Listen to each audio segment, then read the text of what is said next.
สู้เนาะสู้ผม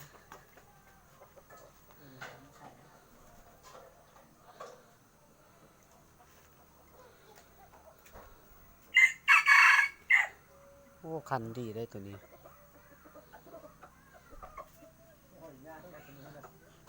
นี่สังขารเมื่อใดมันนะถ้าตะกี้เขาปล่อยเดียวตอนนั้นมันยังจื้อได้เนาะ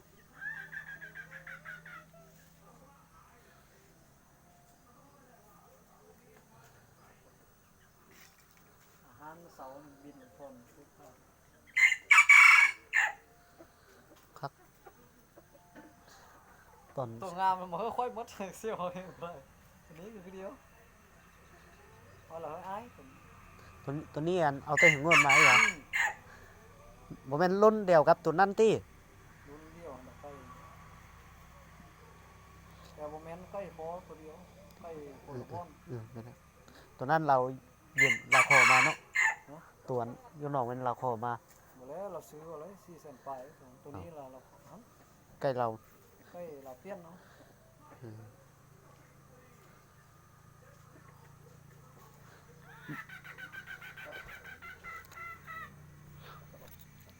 เราว่าใดตัวนี้อะต้มบ่เข้าหรือว่าตัวเฮ้บ่มันปีกายมันนี่โตยังน้อยปีกายมันนี่โตไรหน้าปีนี้นะได้เด็ดนี่มาใกล้แก่ปีนี้เนาะใกล้อ่อนปีไก่เนาะแต่อ่อนปีกายนี่นะแม่กับแม่ตัวเดียวนี้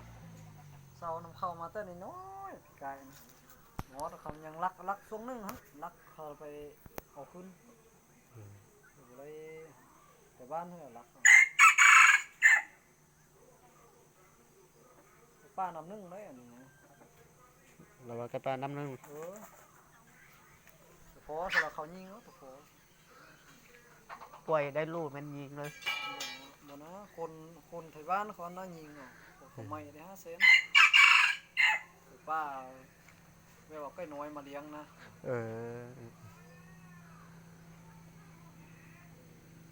ต่อสงสัยมันได้บ้างได้อันนี้ได้ไปต่อลงเบิ้งบ่จุดนี้มันเจ้าตอนเจ้ามักใส่แม่นบ่ขานแต่ว่าเจ้ามามันจังหานเบ็ดนี้มันไก่ปลาแห้งบ่ฮู้น่ะ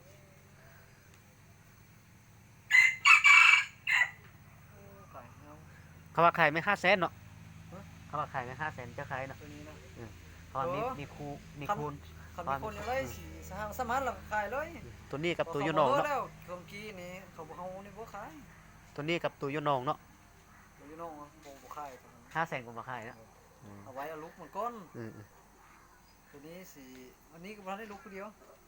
แต่ว่าเรื่องโตแม่นบ่ยังงามคือตัวน้องโอ้กับยาว้าเลยงามคนละแนวเลยไปยาว้าบ่งามแม่นเนาะบ่แล้วก็บ่ทันขายว่าปีนี้ไว้เอาลุกมันก้นบ่ทันได้ลุกมันดิตัวแม่นั้นมันเจ้ามาใส่ติไปให้ไก่เขาเซามาปล่อยตัวทมิตพร้อมตัวนี้ล่ะตัวนี้ก็บินไปนำเดียวเลยเด้ลงวิวลุมพูนบินนี่เลยนะนำตัวผู้ไปเนาะบ่ตัวบินไปนำตัวแม่เออตัวนี้ล่ะลุกตัวใกล้อยู่ข้างส่วนไม้นี่ไปตัวอยู่หั่นตัวพอมันน่ะ